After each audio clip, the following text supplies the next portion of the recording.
Salam mənlərim. Mən sizinlə DİM test toplusundan 2025-ci il deməli nəşrindən çoxalma ontogenezin bölməsindən deməli testləri paylaşacağam. Başlayıram 100 nömrəli testdən.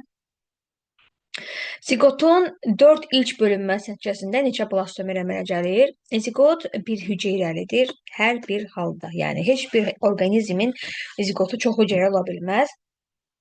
Və ziqot heyvanlarda bölünür mitoz yolla, daha doğrusu əksər canlılarda bölünür mitoz yolla, bir dənə yosunlarda biz deyirik ki, ziqot bölünür meyoz yolla və burada biz adətən, yəni blastomer deyiriksə biz heyvanlardan danışırıq. Ziqot mitoz yolla bölünür və hər bölünmə nəticəsində, deməli ümumiyyətlə ziqotun bölünməsi nəticəsində alınır blastomerlər və hər dəfə blastomerlərin sayı 2 artır, 4, 8, 16, 32 və s. İndi bunlara ümumilikdə deyirik blastomerlər və adətən xromosom dəsti diploid olur və hər bir hüceyrənin genetik xüsusiyyəti mutasiya baş vermədiyi halda tamamilə eyni olur. 4 ilk bölünməsi, burada baxırıq, ziqotun birinci bölünmə, ikinci bölünmə, üçüncü bölünmə, dördüncü bölünmə. 4 bölünmə nəticəsində yaranır 16 hüceyrə D-bəndi. Eyler-Venn diaqramında uyğunluğu müəyyən edin. Qeyri-cins çoxalma, cins çoxalma və həm də cinsi və qeyri-cinsi yolla çoxalma. Ağplanari həm cinsi, həm də qeyri-cinsi yollar, yəni fraqmentasiya və yaxud da vegetativ yolla çoxalır. İndi bunu belə deyəcəyik. Deməli, fraqmentasiya bərabərdir vegetativ çoxalma. Yəni, hər bir halda fraqmentasiya ilə çoxalmaq vegetativ çoxalmanın bir növüdür deyirik. Amma vegetativ çoxalmanın hər biri fraqmentasiya ilə çoxalma deyil. Bunu yadda saxlamalıyıq. Çünki, misal üçün, bitkilərdə vegetativ orqanlarla çoxalma var, kök müzolcuya ilə çoxalma və s. Bu, amma fraqmentasiya deyil. Hidrada həm cinsi, həm qeyri-cinsi yolla çoxalır. Mamırda həm cinsi, həm qeyri-cinsi yolla çoxalır. Bakteriya yalnızca qeyri-cinsi yolla və istisnasız olaraq bütün bakteriyalar ikiyə bölünmə yolu ilə çoxalır ki, burada da bölünmə üsulu mitoz bölünmədir. Deməli, bura bakteriya düşəcək, ya D, ya Y. Qısaca bakteriya yazaq, ya D-dir, ya da Y-dir. Cinsi çoxalma Y, amfibi, bəli, yalnızca cinsi yolla çoxalır. Olotrix isə həm cinsi, həm də qeyri-cinsi yolla çoxalır. Deməli, qalır cavabımız D bəndi. Burada da hidra, bəli, Z həm cinsi, həm də qeyri-cinsi yolla çoxalır. Doğrudur. Test nömrə 102. Sxemdə bəzi hüceyrə bölünmələri əks olunmuşdur. Deməli, burada N xromosom dəsti. Burada ola bilər ki, N xromosom dəsti bizə formal olaraq verilsin. Yəni, bəzən istənilən toplularda görürük ki, hansısa bir məchulu bizə N olaraq verir. Yəni, ona görə biz bunu həm N-i bir məchul olaraq götürə bilərik, həm də N-i burada xromosom yığımı olaraq götürə bilərik. İndi baxacağıq ki, görək vəziyyət nədir? Yəni, eyni xromosom yığımına malik hüceyrədən eyni xromosom yığımına malik 2 eyni hüceyrə yaranır. Bunu biz harda görə bilərik? Birinci, biz bunu görə bilərik mitoz bölünmədə. Bax, eyni halı görə bilərik. Mitoz bölünmədə deyə bilərik. Və bunu biz görə bilərik. Bir də partogenez çoxalmada. Çünki orada haploid xromosom dəstinə malik olan yumurta hüceyrə mayalanmadan mitoz yolla bölünür. Yeni orqanizmi, məsələn, erkək bal arısını əmələ gətirir. Belə. Burada isə 2 diploid xromosom dəsti görürük ki, sonda 4 dənə hüceyrə əmələ gətirir. Bir hüceyrədən sonda 4 hüceyrə əmələ gəlir və xromosom yığımı 2N-dən N-ə düşürsə, bu mütləq şəkildə deməli meyoz bölünmədir və bu meyoz bölünmə deməli, nəticəsində yaranan 4 dənə hüceyrədən 3-ü məhv olur, biri salamat qalırsa, deməli, bu dişi orqanizmdir. İstəyir bitki olsun, istəyir heyvan olsun. Meyoz bölünmə nəticəsində dişi orqanizmdə bir hüceyrədən 3-ü tələf olur, biri qalır. Niyə? Tərsinə ki, ehtiyat qida maddəsi bir hüceyrəyə yönəlsin. Ehtiyat qida maddəsi o böyümə mərhələsində toplanan ehtiyat qida maddəsi 4 hüceyrə arasında yarım yamalaq bölüşdürülməkdənsə deyir, qoy birinə verim, amma tam verim. Erkəkdə isə istəyir yəni bitki olsun, istəyir heyvan olsun, bir hüceyrədən yaranır 4 hüceyrə. Bu da bilavasitə ya qamet olur, ya da ki, qametə başlanğıc verəcək hüceyrə, yəni misal üçün mikrospora əmələ gətirir. Hansı proses verilmiş sxemlərin heç birinə uyğun deyil? Toyuqda gametogenez, toyuq dişidir. Dişidə, bəli, bax, dişidir, gametogenez, bəli, ola bilər. Sonra protalda gametogenez, protalda qamət əmələcəyi və protalın qaməti mitoz yolla yaranır. Bəli, indi biz də burada mitoz bölünməni görmüşük. Haploid, bəli, tamamilə doğru. Yəni protalın özü də haploid xromosom dəstinə malikdir. Oradan yaranan qamətlər də haploid xromosom dəstinə malikdir. Deməli, B-də ola bilər. Yaşıl quş mamırında qametogenezdə, yəni yaşıl quş mamırında qametogenez baş verir yetkin bitkidə. Yetkin bitkinin də xromosom dəsti haploiddir. Orada mitoz bölünməklə və bir mənada saxlayırıq yoldaşlar. Bütün bitkilərdə istisnasız olaraq bütün bitkilərdə qametlər bilavasitə yaranır mitoz bölünmə nəticəsində. Dişi ilanda qametogenez yenə də dişidirsə, bəli, qametogenez yenə də baş verəcək. Deməli və xoruzda qametogenezdə artıq yox. Çünki xoruz erkəkdir. Erkəkdə deyir ki, burada 3 dənəsinin üstündə X işarəsi var. Bax, o X işarəsi olmamalı idi. Bu da belə. Davam edirik. Növbəti 103. Sxemdə insanın iki fərqli hüceyrələrinin bölünməsi nəticəsində əmələ gələn hüceyrələrdən birinin xromosom dəsti göstərilmişdir. K və L üçün doğru olanı müəyyən edin. Deməli, birinci bu K, belə deyək, erkək orqanizmdir. Və K-da qametogenez baş vermişdir. Yəni, bu erkəkdirsə deməli spermatogenez baş vermişdir. Qamet əmələ gəlmişdir. Y cins xromosomlu. Və deməli, bu meyoz bölünmədir. Meyoz.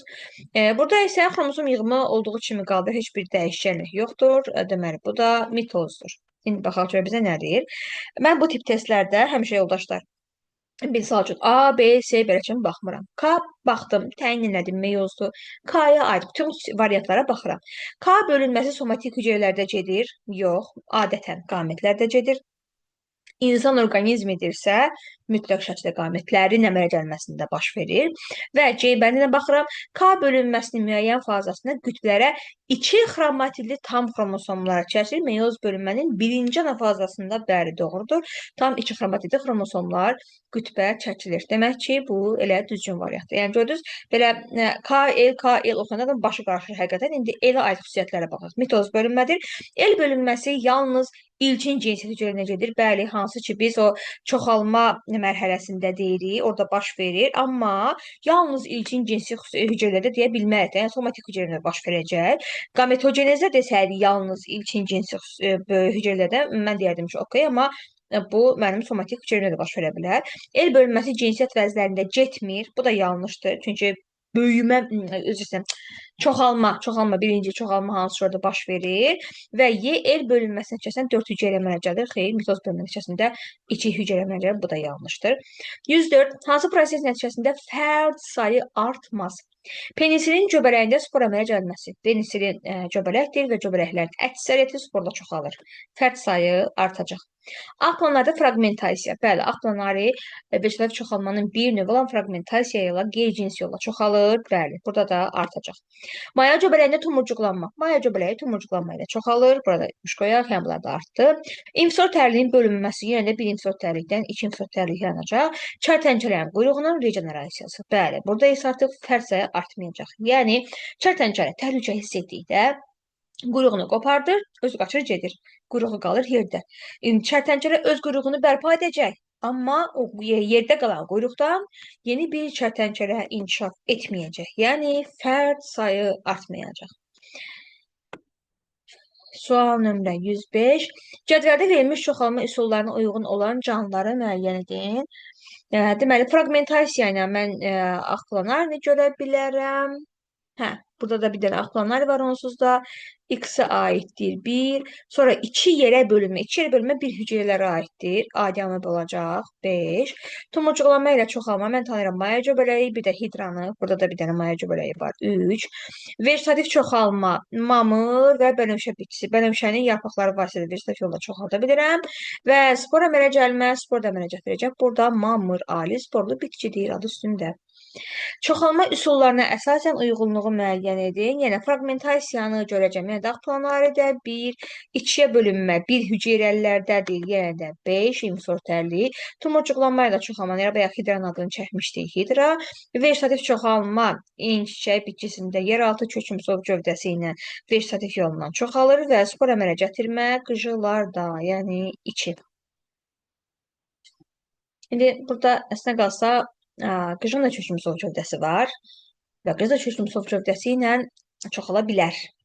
Çoxala bilər, bəli, çoxala bilər. Yəni düzdür, biz vegetativ çoxalmada ümumiyyətlə qıcın adını çəkmirik, amma fakt bu qıcının kökümsöv gövdəsi varsa, o da vegetativ yolla çoxala bilər. Amma indi burada spor əmələ gəlməyi də nə isə yazmalıyıq deyə, orada variant qıcını yazacaq, amma ümumiyyətlə belə deyək də, çatışmazlıqlar olur. Səhv deməyək bəlkə də, heç kimin haqqında girməyək, amma çatışmazlıq konkret olaraq var. Bu da belə. 107. Partogenez çoxalma ilə çiliklə çoxalma üçün ortaqdır. Partogenez çoxalmada bir valideyn iştirak edir, çiliklə çoxalmada çiliklə, orada bir valideyn iştirak edir. Partogenez çoxalmada qamət əmələ gəlir, meyoz bölünmə baş verən cins çoxalma bir növüdür, amma çiliklə çoxalma qeyri-cins çoxalma bir növüdür. İndi baxaq. Hüceyrələrində gen mübadiləsinin getməsi, xeyr, partogenez cins çoxalmadır deyə gen mübadiləsi baş verəcək. Burada çiliklə çoxalmada baş verməyəcək. Hətta biz deyirik ki, bitkiləri biz niyə görə vegetativ yolla çoxaltmada istifadə edirik? Çünki orada o gen mübadiləsi baş vermədiyi üçün qametlərin birləşməsi, yəni orqanizmdə artıq belə deyək də fərqli orqanizmində xüsusiyyətləri olmadığı üçün eyni xüsusiyyətə malik olan mən orqanizm mi deyək və s. əldə etmiş oluram. Yəni misal üçün də çiliklə deyəndə burada vegetativ çoxalmadan söhbət gedir. Mən bir tutalım ki, nar zoğundan qopartdım bir 20 sm üzərində tumurcuq. O nar zoğunu torpağa bastırdım. O da əlavə kök əmələ gəldi və s. Yəni o çiliyi qopartdığım ana bitkinin genetik xüsusiyyətləri və mühit şəraiti çox da bir-birindən fərqlənməzsə, eləcə də fenotip xüsusiyyətləri yeni əmələ gələn bitki ilə tamamilə eyni olacaq. Düzdür, indi orada günəşlənmə, yəni ətraf mühit şəraitini mən vurğuladım. Günəşlənmə olsun, su olsun, nə bilim, temperatur olsun, günəşlənmə, yəni işıqdan söhbət gedir burada. Bunlar hər biri təbii ki, fenotip xüsusiyyətlərin formalaşmasında rol oynayacaq, yəni xüsusən də bitkilər üçün. Qametlərlə çoxalması təbii ki, ortaq deyil, çünki çiliklə çoxalma qeyri-cins yolla çoxalmadır. Çoxalmada bir fərdin iştirak etməsi, hər ikisində bir fərd iştirak edir, bəli, bu ortaq variantdır. Yeni orqanizmin cinsi hüceyrədən yaranması, bu partogenezdir, bu ortaq deyil və yeni orqanizmin haploid hüceyrələrdən yaranması, yox, çiliklə çoxalma dedim, diploid hüceyrədən gedir. Bura niyə qabağına quş qoymuşam bilmirəm, amma hamısına minus qoymalı idim. Niyə quş qoymuşam bilmirəm. Yeni orqanizmin haploid hüceyrədən yaranması yalnızca partogenezə aiddir. Ontogenezin parçalanma dövründə 2 dəfə enli istiqamətə bölünmədən sonra əmələ gələn çox hüceyrələr üşəyimdə neçə blastomedən ibarət olar? Belə yazıram, zigot və zigot bölünür. Əmələ gətirir 2, 4, 8, 16 və s. blastomen baxaca ehtiyac olacaqmı? Bizə nə deyir? 2 dəfə eninə. Uzununa, uzununa, eninə, uzununa, eninə deməli ehtiyac var imiş. 16-dan sonra bir də 32 əmələ gəlməlidir. Cavab 32, yəni bu eninə 16 blastomen eninə bölünməyə məruz qaldı və 32-si yarandı. Cavab D. Davam edirəm. Növbəti 109. Çayxanasında postembrional inkişafın başlanmasını səciyyələndirir. Çayxanasında, postembrional inkişafın. Deməli, orqanizmin inkişafı, ontogenezimiz daha doğrusu ikiyə bölünür. Embrional və postembrional. Embrional nədir? Yumurtanın içərisində və yaxud da ana bətnində inkişaf. Postembrional nədir? Yumurtadan çıxma və yaxud da doğulma anından sonraki həyatımız. Bu bizim embrional inkişaf, postembrional inkişafımızın başlanğıcıdır, yumurtadan çıxma və yaxud da doğulma. Postembrionalın başlanması, bu da olacaq yəqin ki, qabıqdan rüşeymin çıxması. Qabıqdanmı? Qastrulanın formalaşması yox, rüşeym təbəqələrinə əmələ gəlməsi bu embrionaldır, zigotun bölünməsi embrionaldır, blastoma formalaşması embrionaldır. Qabıqdan rüşeymin çıxması Yəni burada indi çıxma var deyə çayxanası qabıq demək nə dərəcədə düzgün versən, çayxanasının yumurtasında qabıq olmur axı. Yəni ümumi deyə bilərik ki, amma ümumi qabıqla əhatə olunmuş, yaxşı kisə şəkilli belə deyək də, kisə şəkilli bir qabıqla əhatə olunmuş formada çürüsün, tökür çayxanasının dişisi və yaxud da balıqların əksəriyyətinin dişiləri. Və orada qabıq dediyimiz, yəni burada qabıq sözü misal üçün mənə o sürünənin falan yumurtasının qabığını xatırladır. Amma təbii ki, o qabıq deyil. Sadəcə xaricdən kürü bir pərdə ilə, yəni pərdə şəkilli bir örtüklə əhatə olunur. İndi burada qabıq yazıb bizdə qabıq deyək. Qabıqla əhatə olunur və onun üzərinə balaca bir dəlik olur. Erkək balıq gəlib öz spermatozoidlərini bura tökəndən sonra həmin o dəlik qapanır ki, artıq ikinci bir fərdin spermatozoidləri bura daxilə bilməz. Yəni bir kürdən çıxan bütün fərdlər belə deyək də, lordidə bacı qardaşdılar. Belə. İndi burada da rüşeym çıxırsa artıq, yəni qabıqdan və ya yumurtadan artıq çıxırsa suya və bu ardanacaq postembrional inkişaf. Belə. İzah bu qədər. Növbəti izahda görüşənədək uğurlar.